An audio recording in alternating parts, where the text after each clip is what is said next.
Good evening, everyone. Welcome to the world of Kabbalah number 3. Lesson number 3. How are we doing so far? Is this like just too much? No. Okay, so we're ready. It's not just class number 3, it's level number 3. It's like every single, like a game, every level, we got to up the ante a little bit. We're going to be doing that over here. Okay, here's a story. Let's start off with a little story. Just help me out with the names over here. Right now it's Kim Jong-il or Okay. So this happened with Kim Jong-il. Okay. He had a meeting with all of his cronies. And he says, listen, guys, what's a good dictator if you're not in the space race? Right. So we got to enter the space race. So he says, we want to enter the space race, and I want to hear some suggestions. So they were all discussing how, what can we do? What should be our goals? One minister says, you know what? No one currently has any plans to go to the sun. If we're going to be in the business of racing to the moon, there's stiff competition. Mars, people already got their eyes on it. We'll do the sun. We'll be our own thing. We'll be the first one to land man on Mars. Sorry, on the sun. That's right.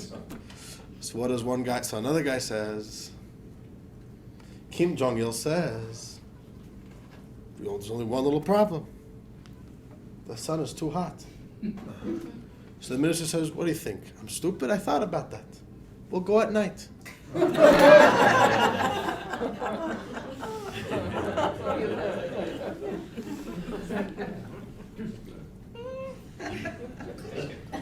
What's the moral of the story?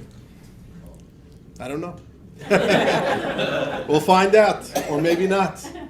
Or maybe it'll be one of the Kabbalistic secrets, which we won't be getting to in this course. Dear friends, we are moving right along. Let's begin by dedicating tonight's class in loving memory of Herbert and Sylvia Serlin and Kenneth Andrew Lesser. May this class be in their merit. Thank you, Marshall and Chris, for sponsoring this course. And of course, to have in mind our brothers and sisters in Eretz Yisrael in the Holy Land, that there should only be safety and security, and they should be delivered with miracles, especially the hostages. May Hashem protect them. And listen, we're people of miracles. What else could we hold on to? So maybe we have a lot of good news, overwhelming good news, very soon. Amen, amen. Okay, before we jump into tonight, I want to make a little idea. I have a little idea. This morning's class was pretty on board. I want to say about tonight.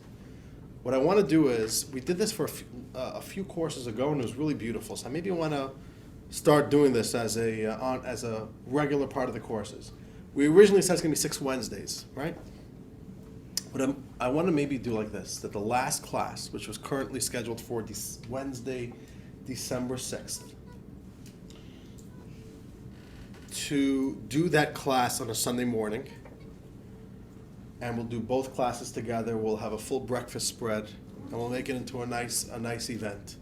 We'll all come learn together, we'll have breakfast together, we'll mingle together, and it'll be like a nice way to do a grand finale. The only thing is we didn't advertise that that's how the class is going to be ran.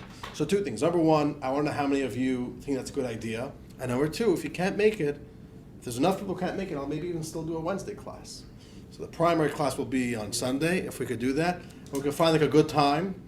I think, what was that? Sunday the 3rd. Sunday the 3rd. So the Sunday before that Wednesday. My son's birthday. So what do we say? Sounds like a good idea? Sunday sounds good. Sounds good? And we said the magic word, there'll be breakfast and schmear. The shmear, so we got bagels. Nah, I wouldn't just give you plain bagels.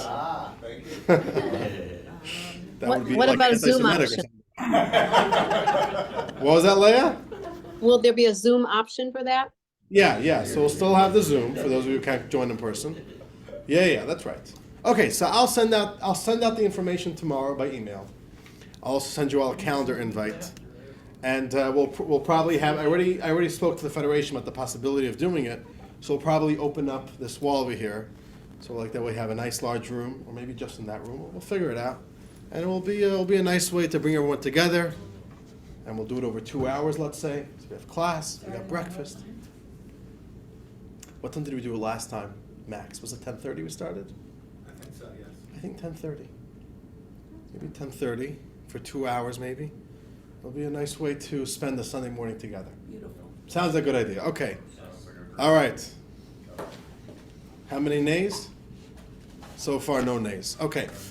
Any concerns, you could email me. But I think we're going to go with it, and we'll see how it works. If it's a good thing, and we all feel the energy of it, we'll start instituting it maybe as an ongoing thing. Maybe the last class is a way to celebrate learning together, a beautiful topic. And with that, I got to introduce to you the next course, which is coming at the very end of January. Okay, we got lots of good stuff coming on. Dear friends, I want to ask you a question. All right, we're up to lesson 3, the infinite light, moving up our way. Before we introduce today's topic, I want to speak about a prayer that we all know so well. Let's put it up over here. Oseh Shalom. Right? Oseh Shalom. Bimrama. Uyaseh Shalom Aleinu. V'yal Kol Yisrael. V'imru. V'imru. Amen. Amen. Beautiful. Oseh Shalom Bimrama. What do these words mean? He who makes peace in the heavens, may he make peace for us and for all of Israel, and let us say amen. Here's my question for you. What does it mean, he who makes peace in heaven? Hashem. What peace is needed in heaven? What's the problems in heaven that there needs to be peace? Who's arguing up there in heaven? Who's at war in heaven? The angels. Maybe the point is that heaven is peaceful. That's what makes it heaven. Uh-huh. But it says he makes peace. But who has created? Oseh heaven Shalom. that is- Who has created a heaven that is peaceful? No, okay, so there's a peaceful heaven, but he has to make peace. He has to make peace in the heavens, and now come make peace here too. But isn't Earth a manifestation of Hashem? Isn't that what we're doing here? All of these. So you're saying, so there must be strife as well, above as well.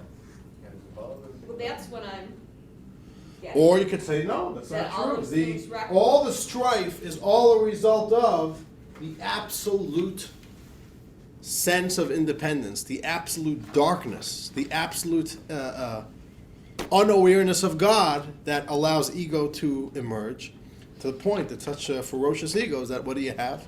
Lots of strife. Yes, Marshall? Why is heavens plural instead of his heaven? Well, I think now we got our answer. We've got lots of heavens. We've got lots of stuff going on. Okay. Dear friends, keep this question in mind. But this is going to be one of the big questions that today's class is going to be touching upon. Why is there a need for peace in heaven? So, dear friends, we're going to be talking today about the infinite light, massive topic in Kabbalah, deep, deep, deep stuff. What we want to know is, what is the infinite light? Why should we care about it? Why is it meaningful in our lives? What is the parallel in our lives? We're going to be learning about marriage. We're going to be learning about ambition, understanding how to achieve. Lots of good stuff coming up today. So let us first get our basic bearings, where we are holding on the map, and what our topic for today is. In lesson 1, we start at the very bottom of the map. We introduced the lower 3 worlds of Berea, Yetzirah, and Asiya. That's right, let's get our maps out. And these are the worlds of independence. These are the worlds of creations. Stuff start being created within these 3 lower worlds with a sense of separation and independence from God, which is, of course, our experience. We feel like we're a thing and that we don't feel that we are just nothing other than an emanation from God, right? We feel like our own thing. We feel separate from God. That's the natural feeling. That was lesson number 1. Lesson number 2 last week, we spoke about the highest world, the world of Atzilut, which is not a world of creations. It is a world of God's emanations.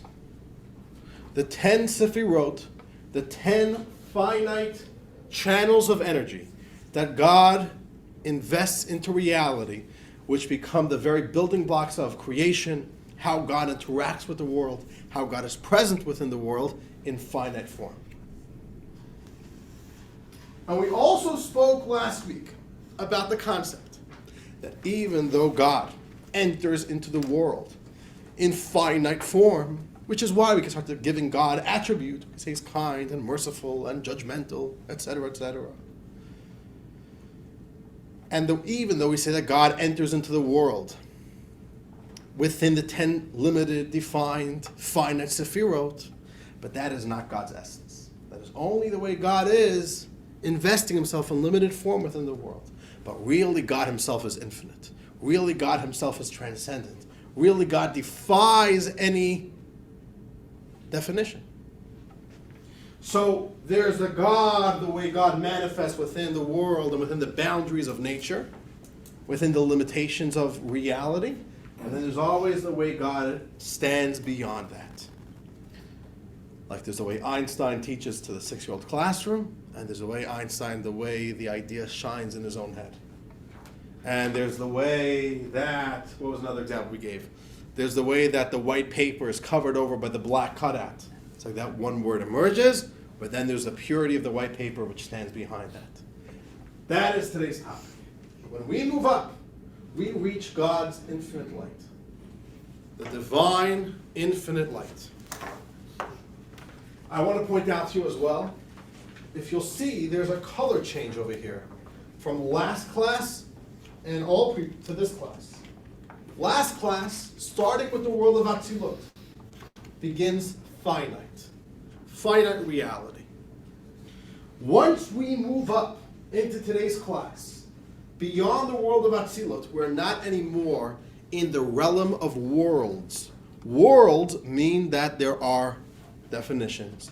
A world means there's a limitation. You could define it. It's a world that begins here, ends there. But we're done now with worlds. Now we enter the zone of the infinite. Infinity. God's infinite light. Dear friends, let's start jumping in. It's going to take us a little bit of time to start wrapping our heads around these concepts. But don't worry. As much as I'm able to, we'll try to understand this together.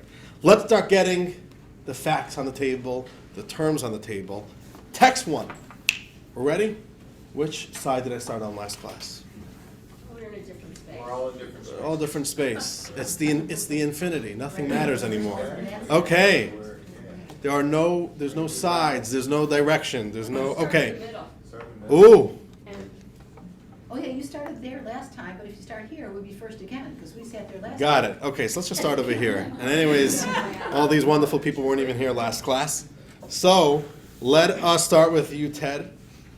Text 1, page 74 in your books. Everybody got their books, by the way, right? Yeah. I have 3 more books left and they're accounted for. Okay. That happens. All right, text 1, page 74. Isaiah's vision. Oh, actually, I'm sorry. No, not text 1. Text 1 you'll do on your own time. Text 2. Text 2, page 75. In the beginning, before Atzilut was emanated and before the creations were created, a simple divine light filled all of reality. It had no aspect of beginning or end. It is called Or Ein Sof, the infinite light. Oh, let's learn that term. The Or Ein Sof. God's infinite light. And we have here in your books as well the key term, the definition on page 75. God's infinite self-projection that is intimately connected with God's essence and that transcends definition, limitation, and specific attributes.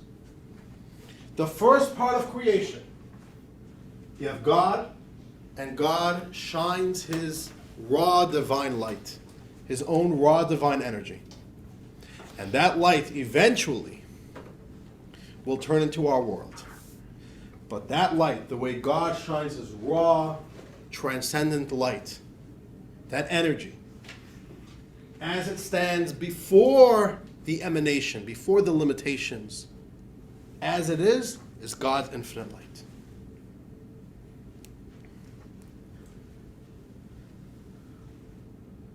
We'll talk about this in a moment, but the key term, one of the words that Kabbalah uses to describe God's infinite light is, you see here on the map, Keter.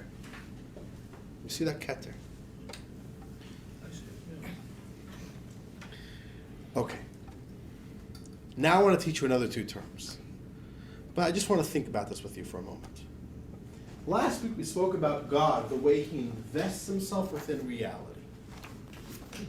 Which means we all know that God is orchestrating the world. God is intimately involved with everything that happens in our world. And God, practically speaking, is always creating the world. The world wasn't just created, it's being created.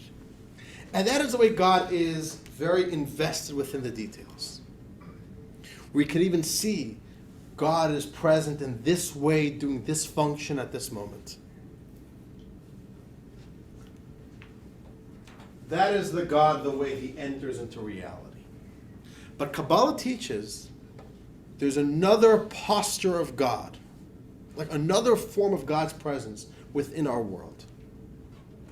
The way God's infinity is also present within reality. God's infinity is not removed from the world. Both forms of God's presence are here at once. There's the way God is found in the details. There's the way God's transcendence is found and is present, is shining within our world. Both are true. And I want to teach you the terms for this. And again, right now this is maybe a little bit overwhelming. I'll give you some analogies. We'll try to work through this in a moment. Let's read text 3 from the Zohar. Page 76. Two postures. He encompasses all worlds. He fills all worlds. Oh, there's two ways to describe God. That's it. I'll give you another text. Don't worry. That was a little cheap, huh? God's presence in the world is in two different forms. He encompasses all worlds, and then he fills all worlds. Let's go through the key terms over here.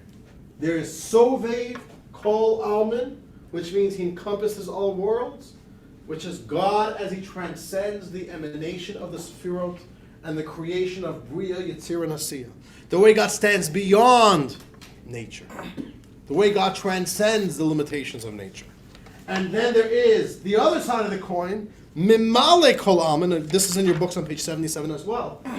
The way God fills all the worlds, which is how God is already invested. God as he emanates the Sefirot and actively creates the worlds of Bria, Yetzirah, and Asiyah. So last week we spoke about how God is present within finite reality. Now we're going to learn about God's presence in a transcendent form, the way he encompasses all worlds. Okay, let's talk a little bit about this. Let's wrap our heads around this. You know, perhaps you even have a memory of this. And it's a bombshell moment for any young child. The first time they see their preschool teacher outside of the classroom. Know what I'm talking about? Like you see them shopping. What are you doing here? Right? Who are you? You're meant to be in the classroom. I don't know, you probably sleep like in the storage closet or something, huh? Like you are the preschool teacher. You're not in real life. Now, why does that happen? Because a little kid, their whole frame of reference for this person is the way this person enters within their world. So a preschool teacher doesn't act the way they would naturally act in a classroom. No, this preschool teacher has to kind of invest himself within this very specific space of speaking and acting, and their whole persona has to be one of a preschool teacher who could relate to young children in that way. And it takes time for the preschool teacher to have an awareness that there's actually the person, the way they transcend that role. Who's the real person? The preschool teacher or the way they live their life outside of being a preschool teacher? It's both. A preschool teacher could very deeply identify and love and cherish their identity as a preschool teacher. At the same time, it's a more limited investment. It's a very limited projection of who they are. Both are true at the same time. One doesn't take away from the other. But it takes time for a little child to appreciate and be able to mature from just seeing level number one, the way they fill this space, to the way they transcend this space. Does that make sense? If you ask somebody, who is God? What's God? What would be the number one word or the number one description you would hear? What is God? Creator. Creator. Does anybody disagree with that? Ask anybody, what's God? Creator. Creator of heaven and earth. Is that really what God is? Or is that like saying that my preschool teacher is a preschool teacher? Yeah. Or, to maybe put it a little bit more extreme, imagine going into a Kroger and you see a guy stocking the shelves. And then you see him next time, you say, oh, you know who this is? He is a shelf stocker. Right? That's pretty offensive. No, that's something he did. It's not who he is. Right. So is calling God creator cutting it cheap and short? Is that like being, right, is that like being the little kid who thinks that their preschool teacher lives and breathes and, that, you know, just like, they're just part of the wall, they're part of the furniture. Never thought of it like that. It's kind of Right, this is very mind-blowing, right? Because who's God? God creator. What do you mean? No, that's relating to God from your frame of reference. You think God is, you're limiting it to the way you experience God. So this class teaches us, and it's not just a concept, this is very vital. It's not enough to relate to God as creator, the way God is found within the world. A Jew has to have a relationship with God, has to appreciate the presence of God, the way God is totally beyond nature. God for who he truly is. Why is this so important? Well, first of all, it's more truthful. It's more mature. And we even see this in life. Like imagine somebody who, like let's take the example from last week. A little 6-7-year-old child gets to get a half-hour presentation from Albert Einstein on atomic theory. So one child can be like, you know what, that was wonderful. I just heard what Albert Einstein has to say, and I don't know if I'm going to be so interested in hearing him next time either. You know, it's fine. I got my share of it. Then you have a bright child, and what does he understand? Oh, Albert Einstein, he's the real deal. This is somebody I really want to get to know. I want to hear more from him, and I want to get to know him beyond the way he came in and gave his half-hour presentation. That's a sign of true friendship. It's a sign of true interest in somebody else.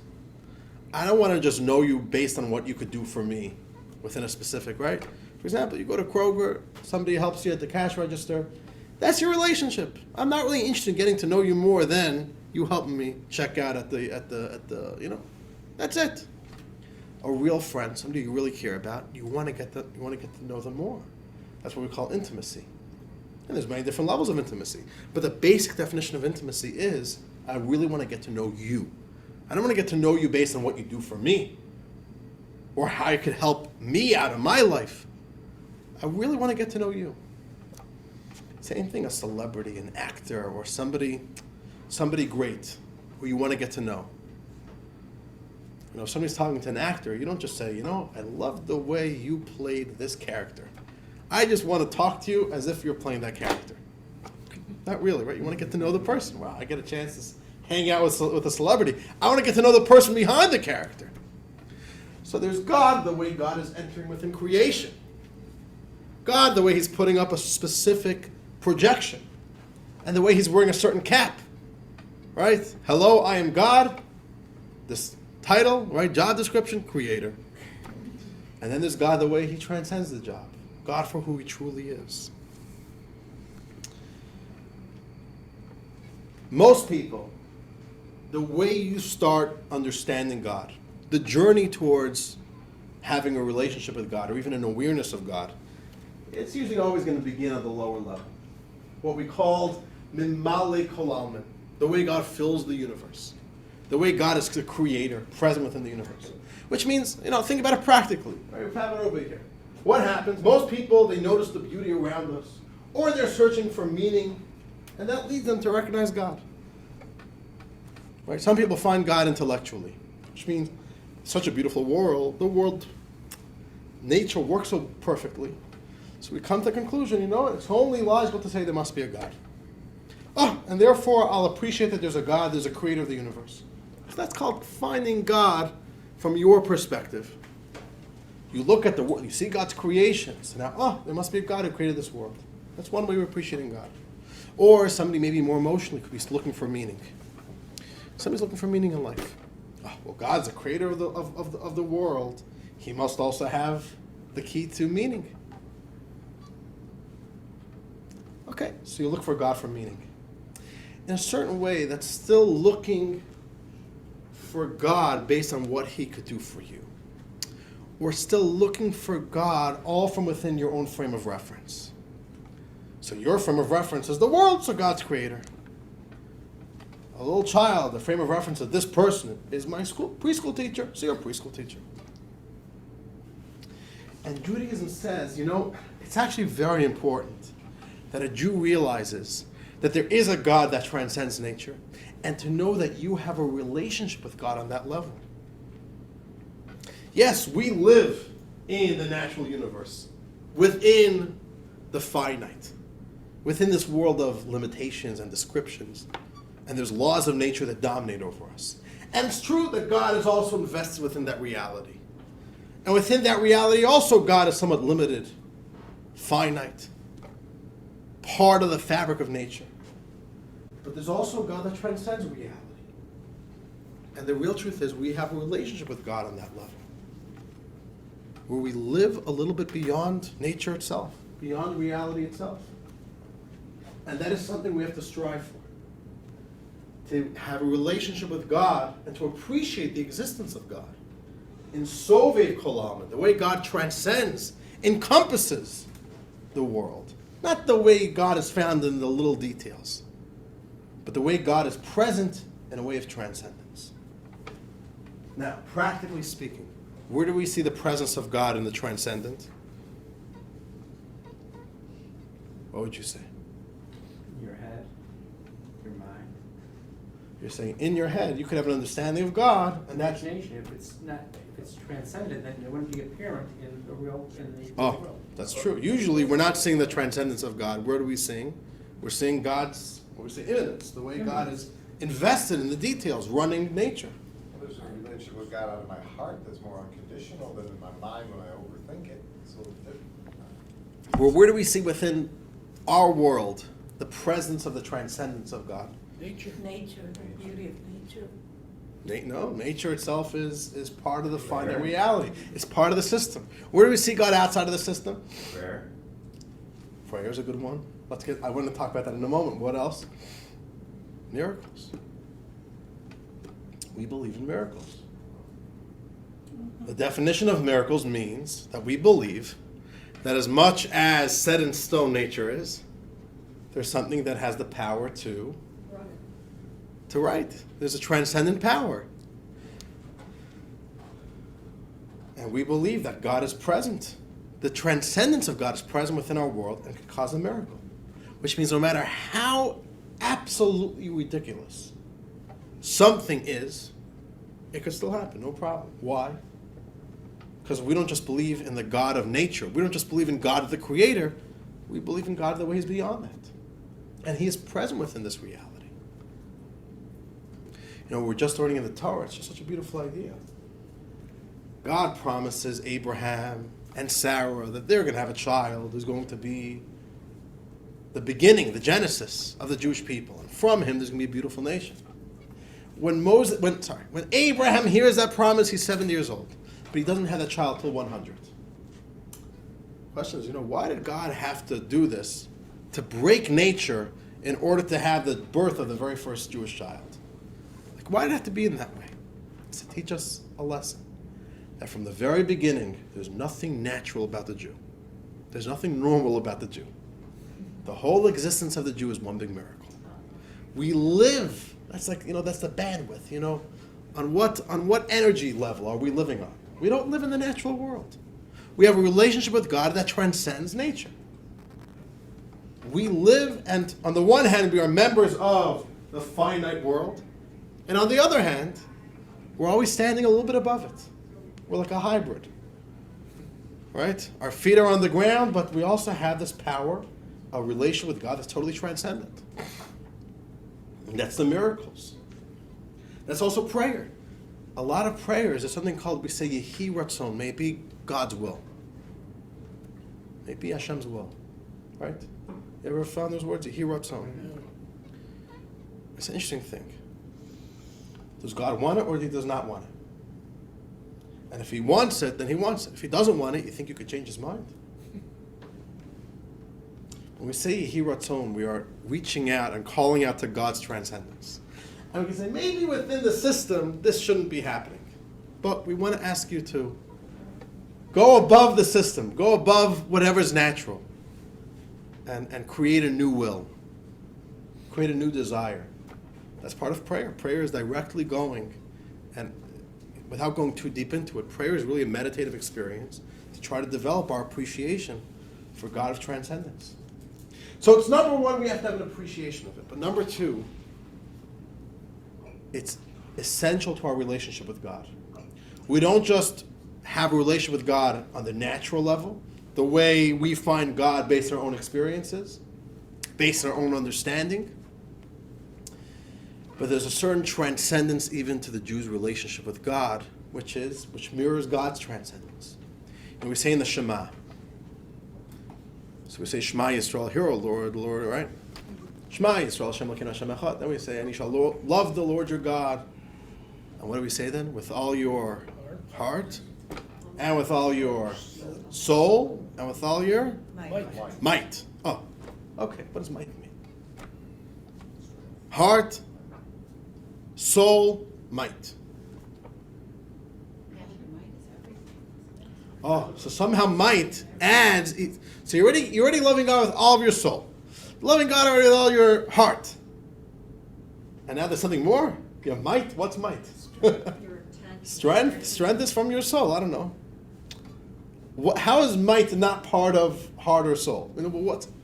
The Hebrew word is bechol me'odecha. Me'odecha does not mean might. The word me'od means very. Commitment. Very. Yeah, with intent. With all your veryness. What does that mean? All parts of your being, not just your heart and your mind, but No, your heart and soul is your whole being. your actions, It's more than With all your transcendence. Oh. Above and beyond. There's your heart, there's your soul. Okay, that's who you are. And then what do we say? And then even beyond. Even more than that. The place within you which is miraculous. The place within you which is so transcendent, it's not even part of what makes sense. God is present within our world, within our lives. Not just with immanence, but with transcendence. Beyond the laws of nature, beyond the confines of nature. And we have to mirror that relationship. The presence of God, the infinite light of God, up here is a very big part of our lives. We relate to God in both ways. And an example of this, a little bit of an example of this, is we're coming up to Hanukkah. The whole story of Hanukkah is the Jewish people relating to God. Not just with all their soul, not just with all their heart, but with all their ma'od, with their transcendence. What did the Maccabees do? Today we celebrate Hanukkah, so it's all fun and games. But if you think about it, Hanukkah was one of the most disastrous times for the Jewish people. In a certain way, the Jewish people must have felt, this is just the end of the line for the Jewish people. It was not a physical persecution. The Syrian Greeks did not want Jews dead. Right? There are two different types of anti-Semites. Some are against our body, some are against our soul. Syrian Greeks said, we love you. We love you guys. Come on in. We'll teach you the new way. Stop living backwards. We'll teach you the new way of life. So first they came with love, right? Carrot and the stick. So first they said, come, we'll help you out. And then when they saw the Jews aren't bending, what did they say then? They said, all right, you want the army? We'll bring in the army. And they said, well, if you resist, it's not going to, we're coming with real pressure. Comes a few Maccabees, and they say, no, we're fighting back. You have to appreciate just how ridiculous it was. Talking about the Syrian Greek army. They have an endless stream of soldiers. This is the greatest kingdom in the world at those days. And a few grisly Jewish fighters, overweight from Cholent.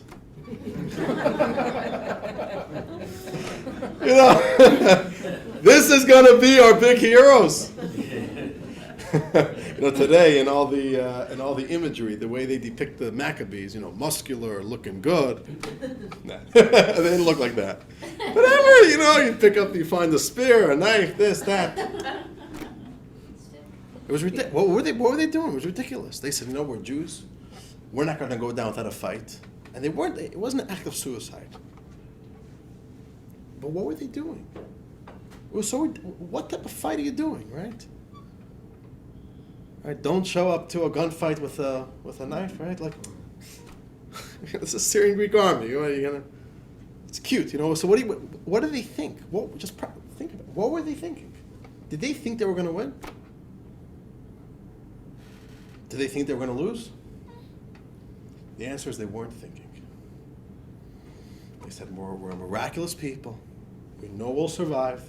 We don't know what's going to happen. But what we do know is we're not bound by nature. We have a relationship with God, which is miraculous. So we'll do our part. But we're not living in the bandwidth. We're not living in the channel of nature. They were emotionally and mentally within a space of transcendence. And they devoted their life to God from that space. B'chol me'odecha. And what happened? Miracles happened.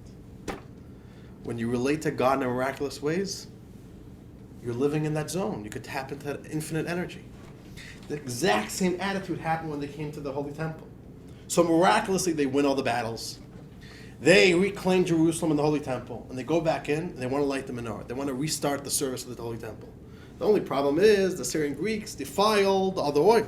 They can only find one jug of oil. And what's the story? In the jug of oil, there's only enough oil for one day to light the menorah. How many days does it take to get new oil? 8 days. Okay. So now if you had to strategize, what would be your plan of action? We only have one bottle of oil for one day. It'll take 8 days till we get new oil. So what do we do now? So like a good strategy would have maybe been, let's be pragmatic. That's a good word. Let's be pragmatic. Let's maybe take the jug of oil, we'll split up into 8. If we can't light the menorah, we're supposed to last the whole day. So, we'll last for 2 hours every single day. It's like that at least. But what did the Jews say? Jews said, no, we're going all in. We're lighting the menorah. But you don't have enough. You don't have enough for tomorrow. There's no tomorrow. Stop confusing me with the facts. They were just in such an idealistic and in such a holy space. It's called transcendence. They weren't thinking in natural terms. They weren't being pragmatic. By the way, according to Jewish law, if you don't have holy oil, you're actually allowed to use defiled oil. If you have no choice. You know what they said? We're not budging. We're not going to compromise. We're the Maccabees. You want us to start cutting corners? No way. Pure oil, and we're going all in. What's tomorrow? I don't know. There's no tomorrow. There's no today. It's such a different space. And you see, Jews were always able to tap that energy. No matter what was happening, the soul was free. The soul was soaring beyond nature. There's an infinity. There's a connection to infinity. Where nature is simply like an illusion. And it can live in that space. Learning about God's infinity and the way God's infinite presence is present within our world. And that we have a relationship with God on that level. It teaches us, and inspires us, and empowers us to live in that space. To be miraculous. Be the miracle. Don't wait for the miracle. Be the miracle. Be a little crazy. Get your feet off the ground a little bit. Practically in our lives, what does that mean for us? What does it mean to be a Maccabee? So we can be pragmatic about God. God, I love you and all. Just want you to know I've got a day job from 9 to 5. Not available then. Well, listen, it's not my problem, I'm not a millionaire yet. So just help me out over here, God, just be a little patient. Or, God, I know you have some expectations for me, but I just want you to know I've got a wife, I've got kids, I've got hobbies. I can let you in, but not fully. You know what I'm saying? I've got systems, I've got programs, I've got my limitations. Or there's a way of relating to God which is a little bit all out. B'chol me'odecha. You could serve God with all your heart, but it's still within a natural relationship. I love you with all my heart. but I've got some stuff in the way. Just, typical business. And there's a way to be a little bit crazy. And Jews were always just a little bit crazy in everything. And that craziness does not come from finite reality. It doesn't come from having a relationship with God, which is finite. It comes from having a relationship with God that can tap into His infinite presence. The Sovev Kol Almin. And this is something that we have to develop. And it's not easy. It's much easier to relate to God as He's present within the world. God the Creator. But this teaches us we have to up our game a little bit. Which really takes a lot more than what we could discuss in a class. It takes a lot of self-reflection. What does that mean to find God's transcendence in my life? What does that mean to relate to God in a transcendent way? This is not something to learn. This is something which this is very personal over here. Okay, but this is the idea. So, from seeing God as the Creator, that should lead us. It should be a bridge to appreciating Him for who He actually is. And that's called intimacy with God. Having a relationship with God that is beyond the way God is simply within nature. How does that sound? This is God's infinity. Now, we're running out of time. Okay. But there's no time. Time is finite. We are right now in the zone of infinity. Yes? Would the protection of a mezuzah be transcendent? With the protection of mezuzah, Protection we be- get from mezuzah. be the transcendent protection. Where does that come from? It's a good question. I don't know. I'm not sure. Or- I'm not sure. You know what? I'm now seeing, talking about light, that one of the light switches are on, one of them are off. So this, Richard, Yes. let's give you a turn now. When I get the other lights like that, we need light. Talking so much about light, we need light. There we go. How does that sound? Okay, a little bit more. Okay. So we introduced the concept of God's infinity and that it's a presence within our world, and on a more practical level, what it means, the implications for us as Jews. I want to talk right now for a moment of what it does in the larger scheme of things. What does the infinite light do? What is its function within the entire system of creation? So you could say, that doesn't really do anything. It's just the pre-phase before you have finite energy, you have infinite energy. But what we're going to learn right now is that it has a very critical function. Let's go back to what we said earlier. Oseh shalom b'mermav. We could read this again. Text 6. Let's get the final stanza of the Kaddish, page 82.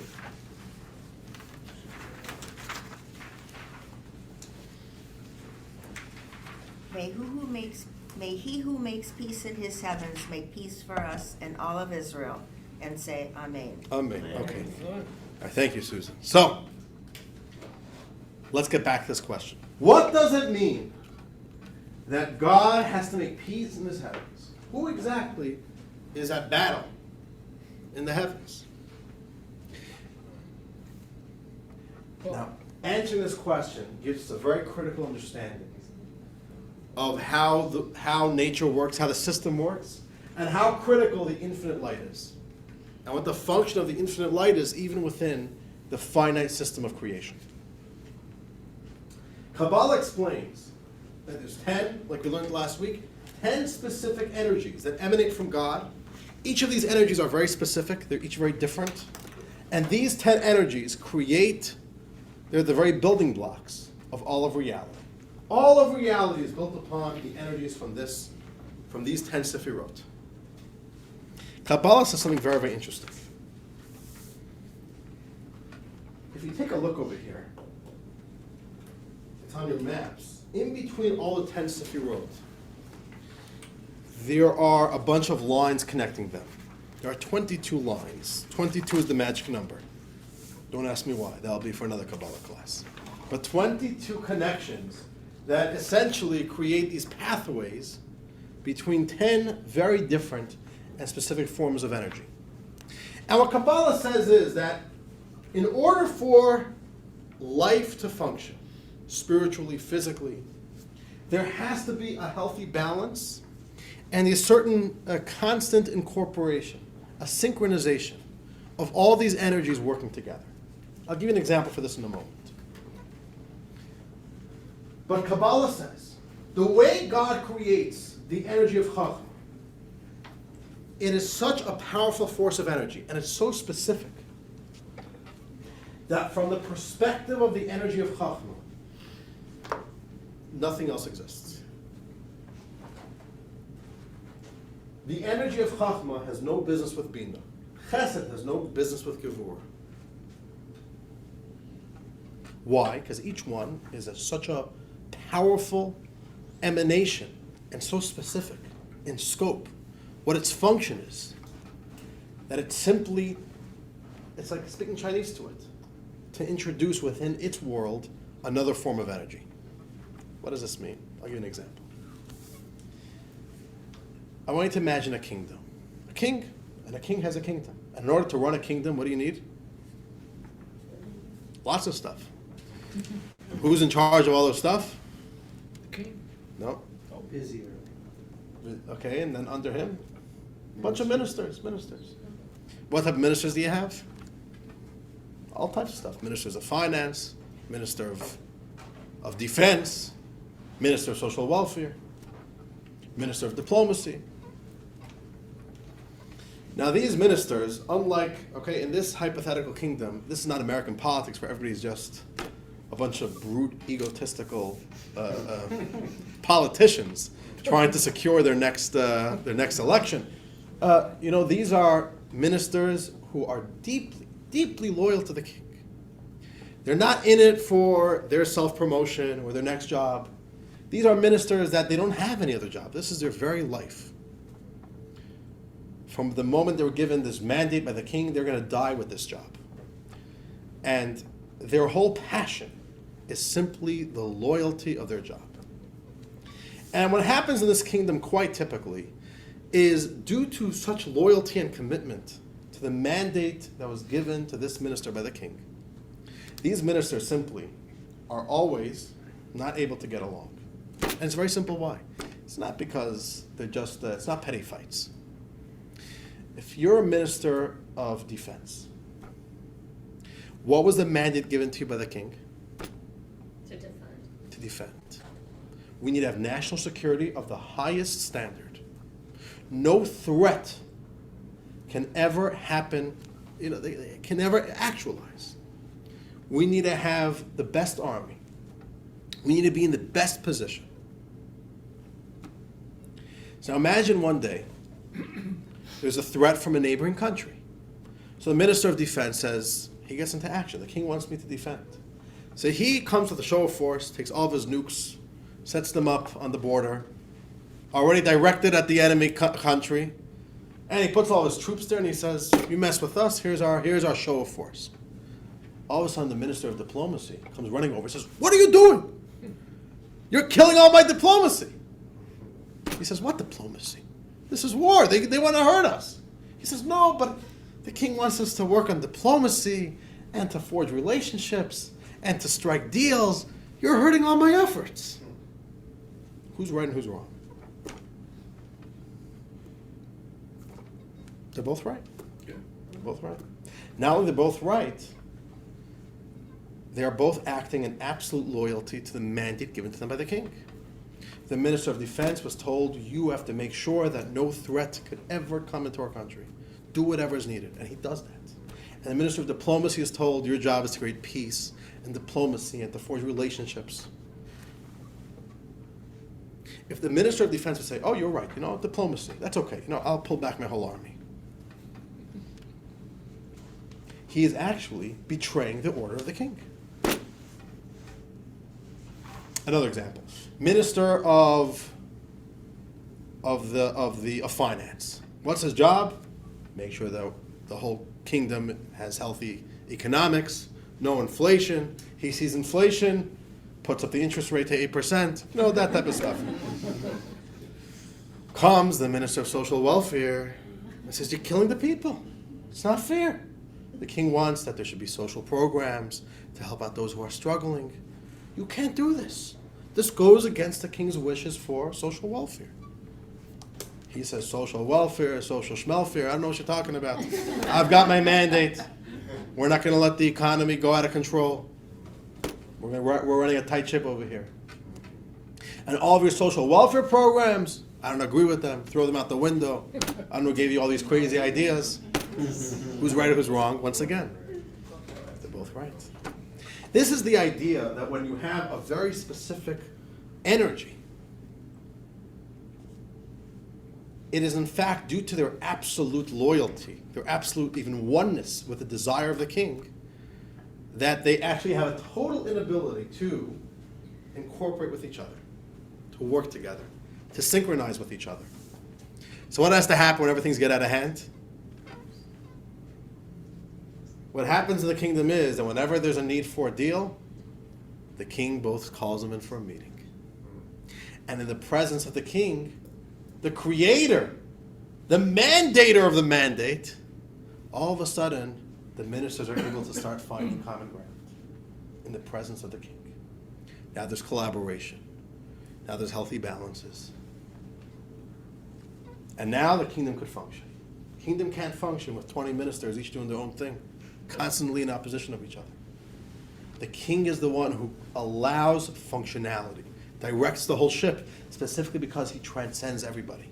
He transcends any one minister's identity. And this is the idea of the channels. Without channels, we have 10 energies that have nothing to do with each other. Each one is just shining their energy into the world indiscriminately, and it just doesn't know about any other form of energy and what their business is. And that's not healthy. You can't have a world that way. That's chaos. Next week's class. Next week's class is chaos. We'll learn about that. But if you want to have a healthy world like the one that we have, there has to be harmony. There has to be healthy incorporating with each other. And that is why we have the channels. 22 connections that allow these 10 sefirot to constantly be in contact with each other, working together to create a healthy world. And that comes from the power of infinity that is constantly present within our world.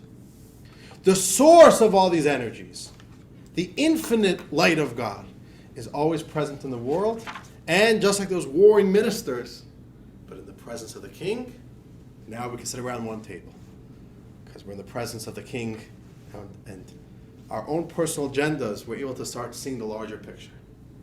We got to all work together. Let's read this in text 7. This whole parable, a teaching from Chassidus.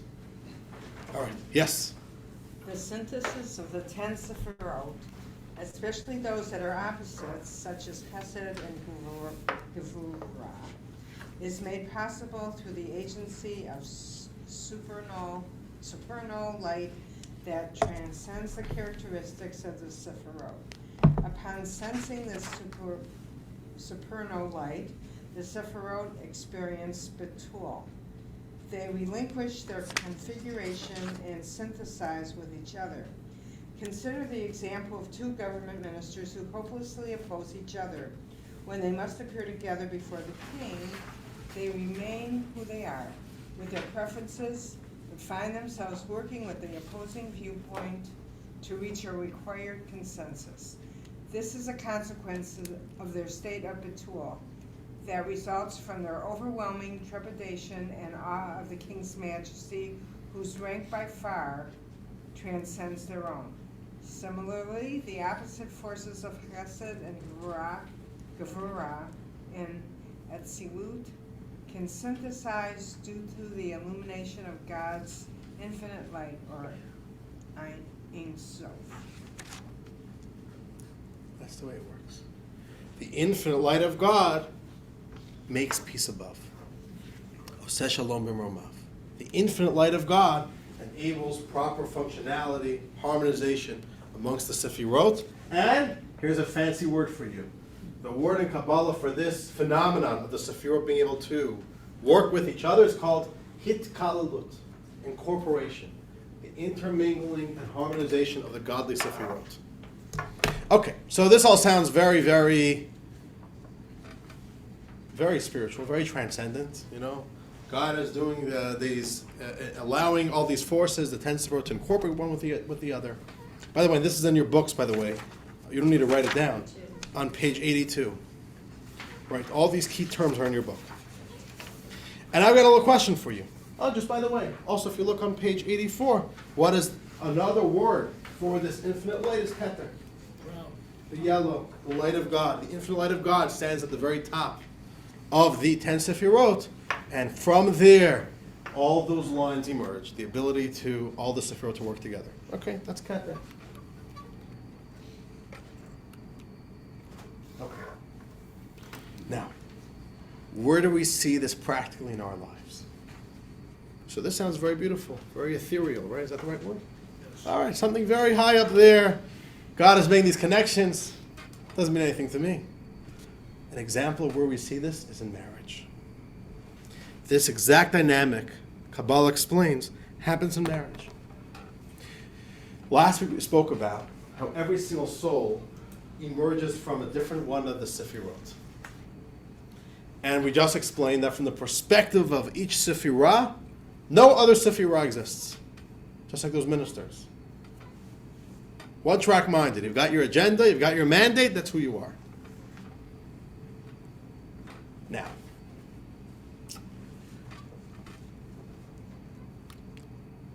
what are the percentages?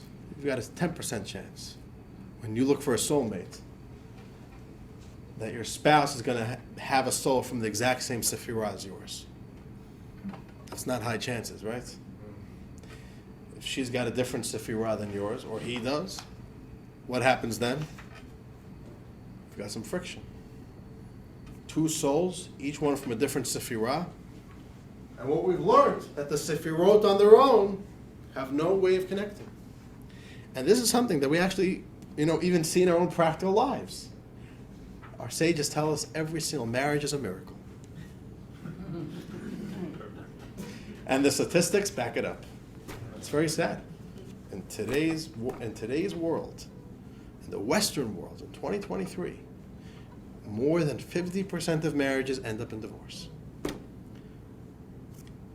Which means that when a young couple stands all excited, all deeply in love, under the chuppah, you know what's racing through his head or her head? More chances of this failing than actually working out. That's pretty sad. That's horrible. So we got to talk about that another time. But we see this, spiritually speaking, it's an impossibility. Now, you have two people with different Sefirot who are roommates, or share some experiences, You don't have to have the same Sefirah to go out there fishing together. But marriage is a union. Two different souls merging into one. A union of body, a union of spirit, a union of soul, a soul bond. The ideal of marriage is for these two people to literally merge into one experience. How could that happen? How could two different people become true soulmates? It is only possible through God's infinite light being introduced into the marriage. Let me show this to you. Here is the word for man and woman in Hebrew, husband and wife. Man is ish, woman is isha. Okay. For those of you who are familiar with Hebrew, even if not, you'll be able to see this over here.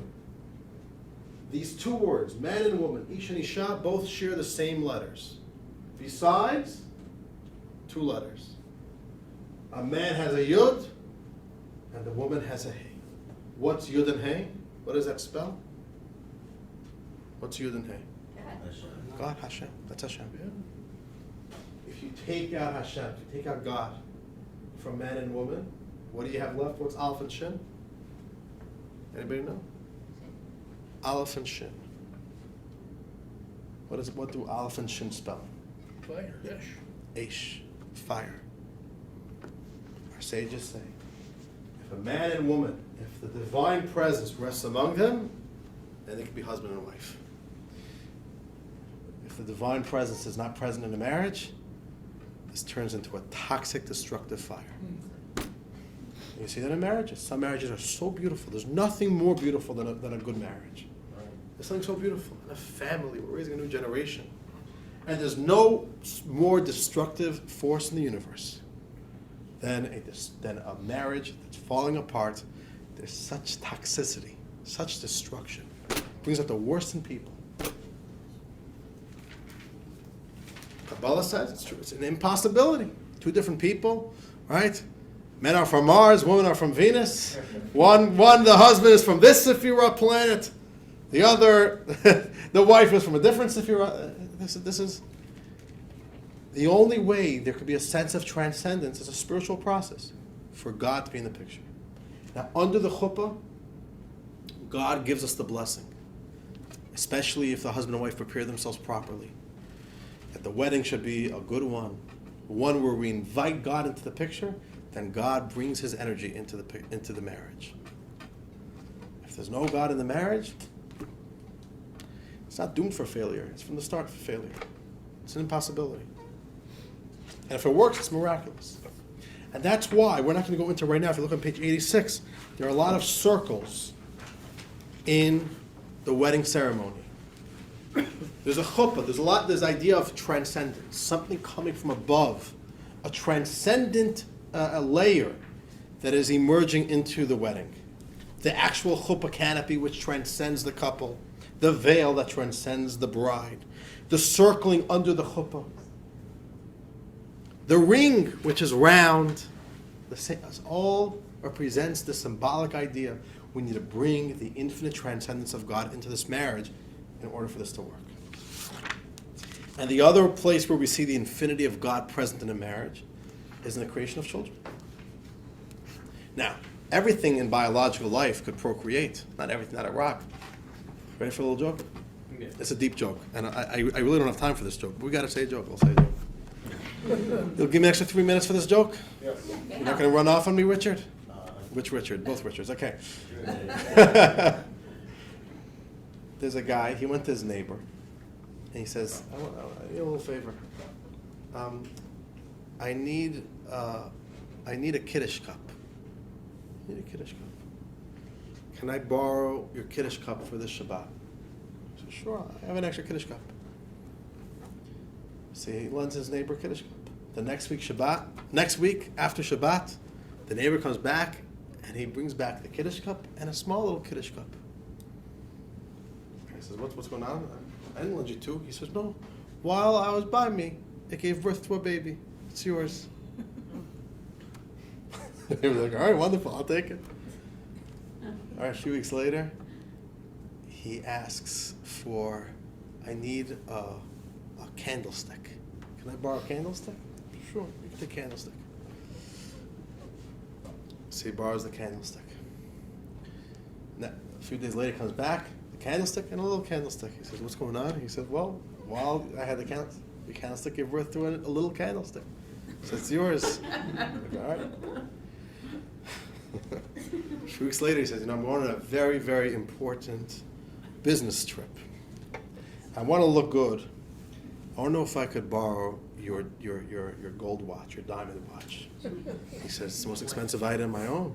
He says, I'll tell you, it's okay, don't worry. But he says, give me a date, I'll bring back by this date, you could go on your trip. Beautiful, beautiful watch. The time comes and goes, and he's not returning the watch. So the neighbor chases him down, he says, you borrowed my watch, what happened? He says, oh, while I had the watch died. So the guy says, my watch died? Watches can't die. Give me back the watch. He says, I understand you. A cup could have a baby.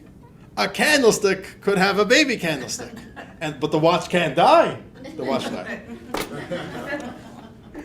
It's a very deep story. It's a story about business.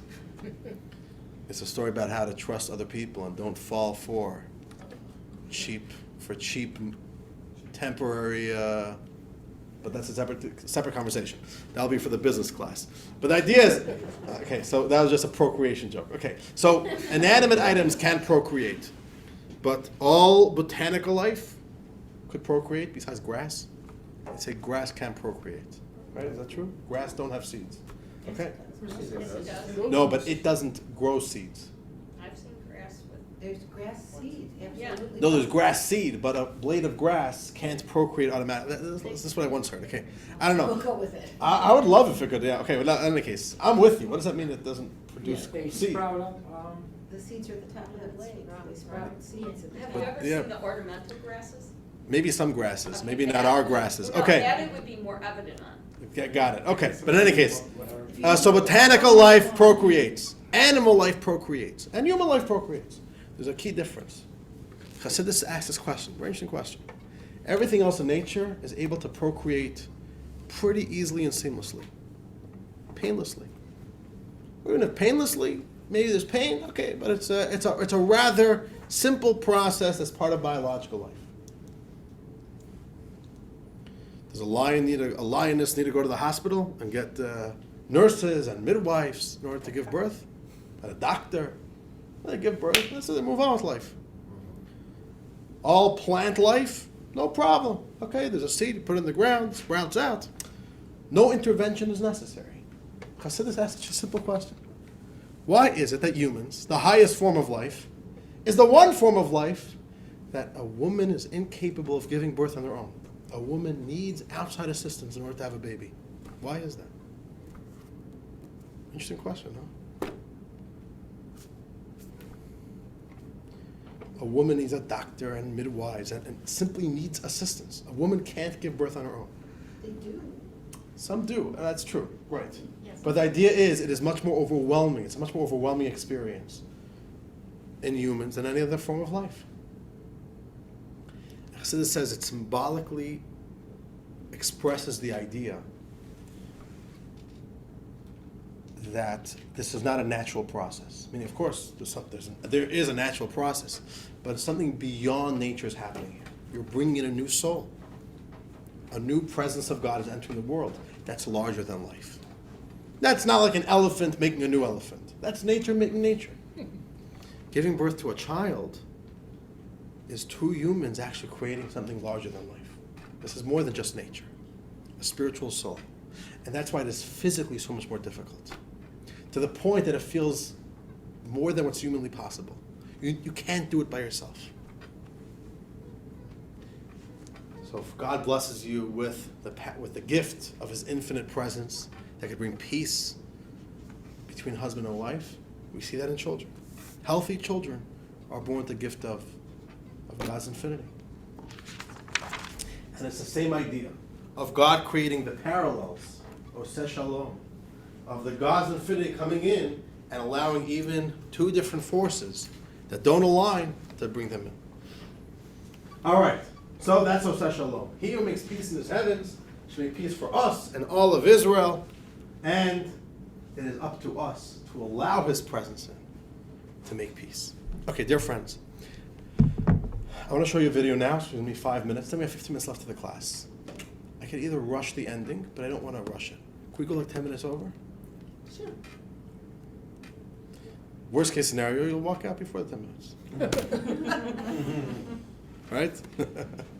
Or we could lock the door. Should I speak to the security guard? Okay. Listen.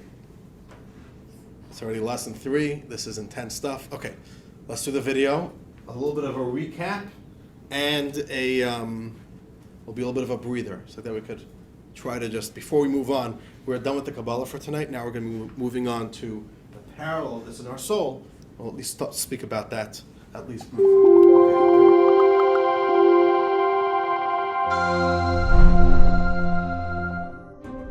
Welcome to the third episode of the World of Kabbalah, our journey through the mystical realms of the Kabbalistic system. In previous episodes, we discussed various worlds of independence, and the divine world of the Sefirot.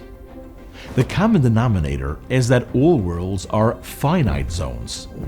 But Kabbalah also discusses a reality that transcends limitation, God's infinite light, or Ein Sof. Here's the catch. Yes, the infinite light transcends the Sefirot, but it's also crucial to their functioning. Let's look at 3 of the Sefirot. Chesed is the impulse to share generously, whereas Gevura is restraint and discipline. We know from our own lives that healthy living means balancing the two, which is the role of Tiferet, a compromising blend of Chesed and Gevurah. Kabbalah discusses other Sephirah blends as well. Sephirot diagrams typically show 22 inter-Sephirot channels representing unique Sephirot blends. That process is called Hitkalalut. But this synthesis should not be taken for granted. After all, each Sephirah is unidimensional. Imagine if you personified Chesed. It was the only ingredient in your DNA. Would you tolerate an opposing impulse? No. So we can easily imagine a scenario in which each Sephirah has blind patriotism for its own configuration and definition, where it would be impossible for the Sephirot to collaborate. But that didn't happen. And here's a parable to explain why. Imagine a monarch who has two ministers engaged in endless arguments. The defense minister demands a formidable army, while the finance minister desires a stable economy. When summoned before the king to present a viable solution to challenges facing their nation, their reverence for the throne diminishes their rivalry, and they collaborate harmoniously. They are now able to devise a plan that strikes a delicate balance, ensuring the stability of both the treasury and the military. In a similar way, because the Sfirot sense, or Ein Sof, how God transcends the entire concept of limitation, they shed their rigidity of their characters. They are empowered to overlook their identities to collaborate with the other Sfirot. Now, you might wonder, how does all this relate to us? Well, this concept is one of Kabbalah's keys for marital harmony. Marriage has two dimensions: the unity of bodies, the tangible relationship between husband and wife, and the unity of soul, their invisible but powerful soul bond. But considering that each soul is rooted in a different Sephirah, how do two souls unite as one? The answer is based on the collaboration of Sfirot. Soul fusion works when each soul, like its root Sephirah, senses God's transcendence of all particular characteristics. This awareness empowers a soul to transcend its individuality and to merge with another soul. That happens as bride and groom stand side by side under the chuppah. So, to enhance a marital harmony, remind yourself, my soul was unable to unite with my spouse's soul until it sensed divine infinity. Why don't I allow that process to continue in my conscious life as well? I can embrace my own personality and views, and also try to sense what my soul already experienced, that God transcends all personalities and views. This embrace of God's transcendence empowers me to be open to additional perspectives, which will advance my collaboration, connection, and cohesion with my soulmate. All right, how was that for a little review? That was good. Okay, very good. All right, dear friends, let us spend a few minutes, at least briefly, speaking about the parallel of the infinite light. How it's infinite, how it's transcendent, how it encompasses all the worlds, yet is present in all the worlds, and how it creates functionality within the entire system. The parallel of that in our soul is, as you'll see on your map, pleasure and desire. Okay, let's talk about this at least a little bit. So let's recap a little bit. In lesson number one, we spoke about the expressions of the soul, which lie a little bit beyond the soul. They're not part of the core of the soul. They are more peripheral levels of the soul's expression: thought, speech, and action. Last week we spoke about the way the soul manifests itself in conscious life with intellect and emotions. And that's what we feel. That's the core of our soul. The way we think, our ability to understand, our ability to relate, and our ability to feel.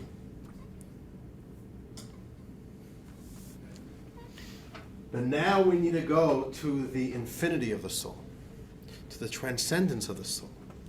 which is beyond the conscious experience. Is there something more to the soul than our thought and intellect? Sorry, our intellect and our emotions?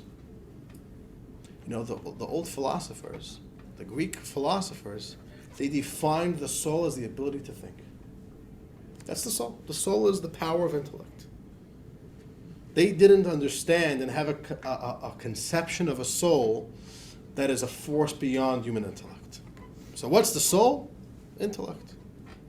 Comes Kabbalah and says, no, let's read text 9. Where are we holding? Alex, you read it, right? Did you read it yet? No, Alex, what about you? Text 9. The soul itself is a simple, undefined light that transcends the division of intellect and emotion. Oh, the soul is so much more powerful than the way the soul actively expresses itself in conscious life. The soul is an infinite powerhouse. And yeah, we get certain emanations from it. We get the intellect. We get the ability to feel. We also get some basic functionalities like smell and hearing and sight and speech and gross motor skills. These are all specific emanations from the soul. But then there's the infinity of the soul. The infinite light which transcends any specific expression of the soul. Where could we sense that? Where do we see that in our lives? We see that in our lives in desire. Okay, we're going to have to explain this. It's going to take a moment to explain this. Let's read text 11 in a moment. Because I want to show you that there's actually two types of desires. When we use the word desire, it can mean two things. And I want to first tell us two outside, then we're going to read it inside. There's something called higher desire, and there's something called lower desire. Higher desire is the desire that drives logic. Lower desire is when logic drives the desire. Let me explain that to you. The desire to buy a new car. Were you born with that desire? No. So where did that desire come from? Knowledge, awareness. Well, first of all, the first knowledge or learning that you had to do was to learn that a car is quite practical in life. Right? Before you go from point A to point B, a car is the best way to do it. And then he also had to learn about different models, different things. It's also a little bit of a social status, what type of car, what model. So you learn different things, and then what happens? Then you have a desire for it. But are those real desires? Or in other words, are those lasting desires? No. Today you're excited about a new phone, and a year from now it's yesterday's garbage. That's what I'm saying. Right? It's already rotten lunch, the old iPhone. It's already slow. The battery is so slow. It runs out so fast. A year ago it was beautiful. Okay. So that's not real desire. That's called what we say lower desire. It's a desire that follows the intellect. First we have intellect. We understand, then okay, I want something. That's not real desire. Real desire, the Kabbalah calls, Hasidus calls, the higher desire is a desire that is transcendent. A desire that actually lives beyond the intellect. It's not defined by intellect. It's not a product of your intellect, the opposite. It guides the intellect. It tells the intellect what it should think about. It guides the whole body and the whole soul. And this is what we will actually call an innate desire. I'll also give these two terms. It's not up on the screen, but there is an innate desire, which means it's natural. You are born with it. You can't lose that desire. It's embedded in your soul. And then something called calculated desire. Okay. Based on a calculation, I want this. Like I want this job and not that job because I came to a calculated conclusion that this would be a better option. And there's something called innate desire. What's an example of the higher desire, an innate desire? One that is not defined by what you know or what you thought about and what's in vogue right now, what's popular, but it's transcendent. It is simply a part of your soul. What would you say that is? Hunger. Hunger is not a desire. Saying the desire to eat? Yeah, it's true. Or in other words, not a desire to eat. What is it a desire for? Nourishment. Desire to live. Yeah. A baby doesn't understand anything. Barely knows how to make a bowel movement, right? But a baby knows, I want to live. Unbelievable. And a baby already knows, even from the youngest ages, to stay away from threats. Yeah, not fully, I'm saying. I recently, one of my kids tumbled down the stairs. Part of growing up. That's okay. No, but like, there's... Like taking this class and studying is a higher desire. Ooh. Right, taking this class. To study. Studies. Torah studies, higher desire. It's not a material thing Oh. I'm looking for. I'm looking for something. I'm not looking for A the desire with spirituality. A desire to connect with God. Right. That's deep. That's an innate desire. Very good. What else? I want to get to that in a moment. Let's talk practically. What would you say? Desire to connect with other people. Desire to connect with other people? Not necessarily. Maybe. I think a deeper one is the desire of a bond with your own children. The innate desire of the compassion from a mother to her children. That's not something you have to think about. That kicks in so instinctively the moment you have your first child. You feel that love the moment you have your first child, and it's not something you have to read a book about and you thought about it. Now I love my child. I thought about it enough. It's innate. It's part of your DNA. That power of true desire, not the desire that comes after thought, but true desire, the desire which is heart, that transcends, that is the infinity that we could feel of our souls. Let's read text 11. We got to talk about it a little bit more. Where are we holding? Shauna, what about you? Text 11, we got a long one. Page 91. Okay, two desires. One type of human desire is referred to as a born desire because it is brought into being at a particular time. It is also referred to as the lower desire because its position is beneath that of the intellect. Such a desire takes shape only after we strongly contemplate a particular matter. Without this, we will not experience any desire toward that matter. By contrast, when we think deeply about it, whether it is a specific food, an item of clothing, a financial issue, a lucrative business deal, etc., then the desire for that thing is born within us. This type of desire is also called a midah, which means measured or limited. For a desire born from intellectual knowledge and contemplation is a measured desire, limited to the specific rationalization that created it. Consequently, when the logical basis for this desire ceases or becomes irrelevant, this desire toward the matter will simply disappear. There is, however, a second type of desire, referred to as the higher desire. This desire is limitless. It is simple desire that transcends intellect and is not born from it. Instead, it is a natural desire that relates to our very selves. For example, a father's love for the offspring that are an extension of his essence and a mother's compassion for the child that she bore. These are natural desires that entirely transcend intellect and reason. Two desires. The infinity of the soul is not found in calculated desire. Calculated desires are actually very finite. They come based on your thought process. They come around for as long as the desire lasts. It eventually dies out, it withers out. True infinity is found in deep innate desires, which the examples we gave so far was the desire for a parent to relate and love their child, the compassion and the mercy and the deep understanding that a mother has for her child, a child's relationship to the parents. It's innate. The soul senses that I am really one with my parents and I come from them, I'm nothing but them, and the soul feels that love towards a parent. The desire to live, like we said. Chassidus also adds another very interesting one. An innate desire is to have a home. The soul innately desires to have a home. A place to call its own. A place where it can experience full self-expression. A place of personal identity. It's like it's part of your humanity to have your own home. And on a more spiritual level, and perhaps most critically, an innate desire for our souls is to have a relationship with God, because that's its true identity. Your soul doesn't really want money. You know why it wants money?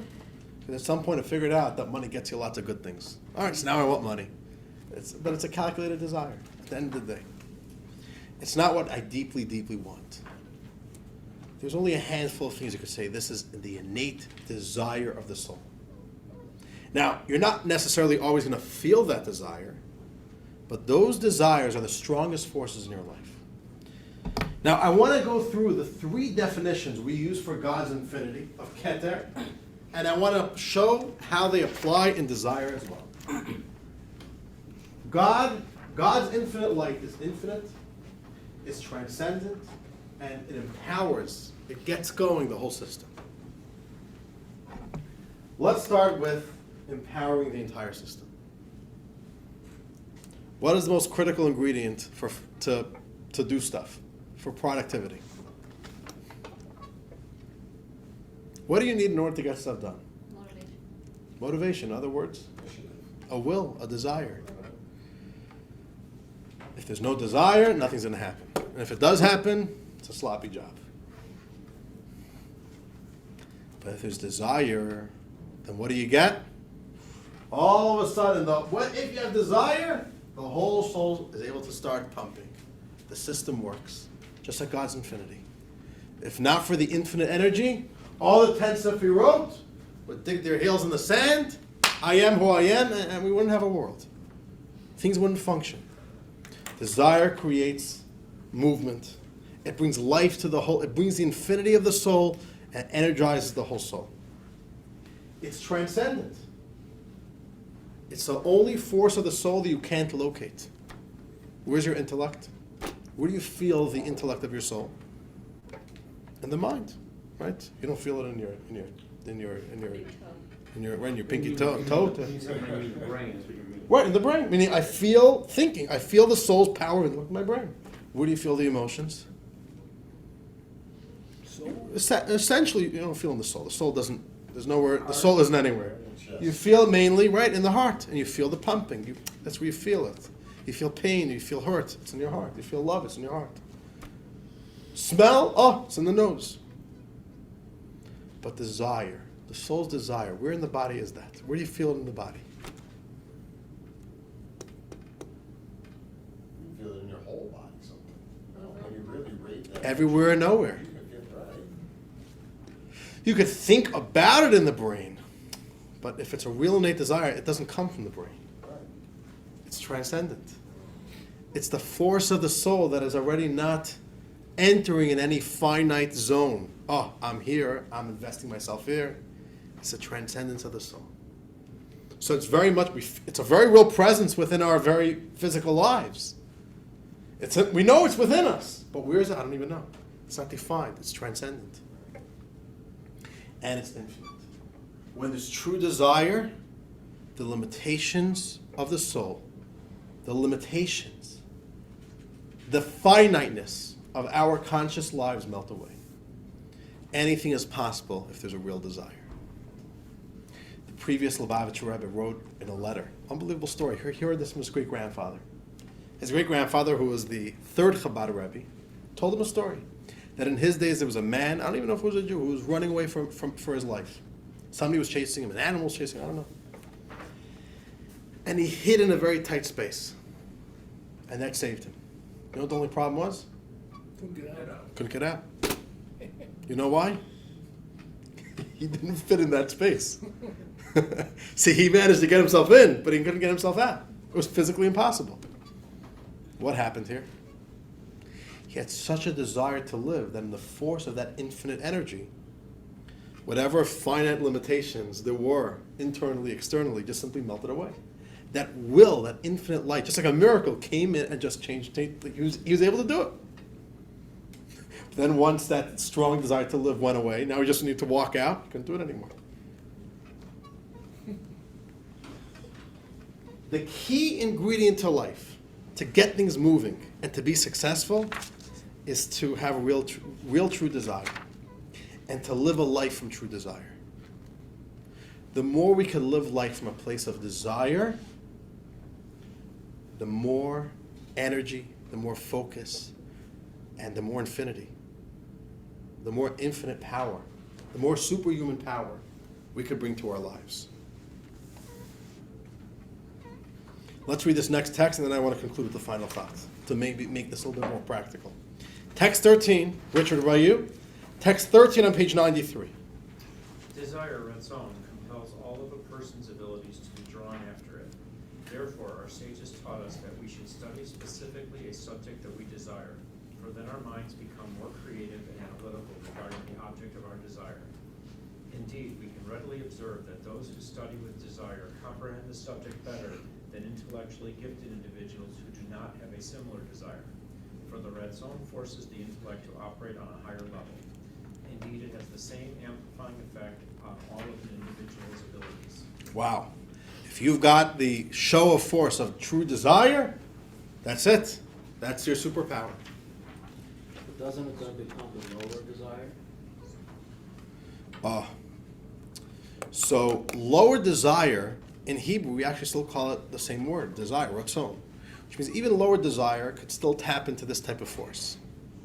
Which means even if it's not the innate desire, the moment we could muster up any form of desire, that is the flow of life. And now we can even go beyond our nature. The key to life, says Kabbalah, is to get in touch with innate desire. Innate desire is where the truth of your soul lies. And the more you tap into that, the more you'll feel it. The only problem is that because it's transcendent, sometimes it's not automatically apparent. Like your feelings and your intellect, we feel that. That's conscious, because that's part of the limited, finite expression of the soul within conscious living. But real deep desire is sometimes stuck in the subconscious, because it's so transcendent. You can't even pinpoint where it is in your body. But the magic happens if we could tap into there. So dear friends, we could do a whole class on desire, how to find desire, how to identify desire. But we don't have time for that. But I'll tell you like this. Innate desires are the deepest juices, right? The secret sauce of your soul is an innate desire. You cannot change your innate desire. You're born with it, you'll die with it. You can't add to it. You can't subtract from it. You're born with it.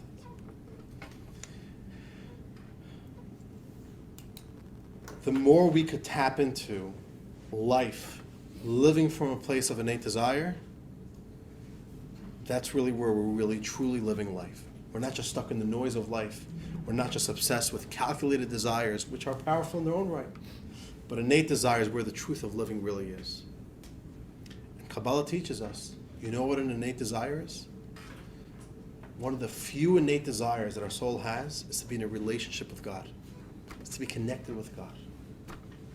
And it's a desire that lives totally beyond the intellect and the emotions. Maybe you don't feel it, maybe you don't understand it, maybe you're not even interested in it intellectually. Your mind doesn't begin to appreciate it. But it touches a very deep place. And we have to try to get in touch with it. And we could feel that sometimes. We'll talk about why we don't feel this innate desire to connect with God. Why don't we always feel it? That'll be next week. We'll talk about it next week. But it's there. And we all know that it's there. Because maybe sometimes we came to a class, we learned something from Torah, and it's touched us in such a deep way. It inspired us in a deep way. We can't even blame it on our intellect or emotions. This touched deeper. This touched the core of my soul. Or maybe we did a mitzvah, and it just touched me deeply. I remember when I was a kid, my parents brought in, he was a hippie Jew from the 90s, early 90s. A hippie wandering Jew, grew up in New York City, long hair. He was already in his late 30s, single, just lost soul, traveling the world. He came into my house, and my father asked him if he ever put on tefillin. He said, never put on tefillin before. He put on tefillin, and he started sobbing. Years later, he told me, I still don't understand why I sobbed. It made no sense. I had no clue what I was doing. So what was I doing? Putting on black boxes? It meant nothing to me. And all of a sudden I started crying, I still don't understand it. It was beyond the emotions, beyond the intellect. This is something that touches the soul deeply. And Kabbalah encourages us to not look at our relationship with God as something that we develop through our intellect, calculated desires, but to try to find that essential space within us, that infinite connection we have with God, and the desire for it. And if we could cultivate that and tap that, life will be different. Life could be different. We're getting in touch with the real infinite energy of our souls. Dear friends, it's 9:08. We're going to do a meditation, Niggin. If you've got a 9:15 meeting to go to, I understand, right? You got a business meeting, Richard? Tomorrow morning you have. Let's do a Niggin. It's a few minutes. If you got to go, you got to go. Don't worry. I'm not gonna guilt you guys. Only a little bit, not too much guilt. My nephew just got back from Israel. You go, don't worry. We're going to do a meditation, Nigun. Once again, it's a few minutes long. And the idea is, when we learn Chassidus, we don't just learn it and walk out. We need to absorb it. We need to personalize it. We need to allow it to start marinating within us. And we do that within Nigun. This is another wordless, beautiful, reflective, meditative song. I'm going to close the lights. Ideally, close your eyes. Try to reflect on what we've learned today, the beautiful messages, the powerful ideas. Try to think about it in your own terms. And if you're not in the mood of meditating, enjoy the music. Hopefully, at least that doesn't disappoint. Okay, here we go for the lesson, Nigun. Here we go.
Felt it?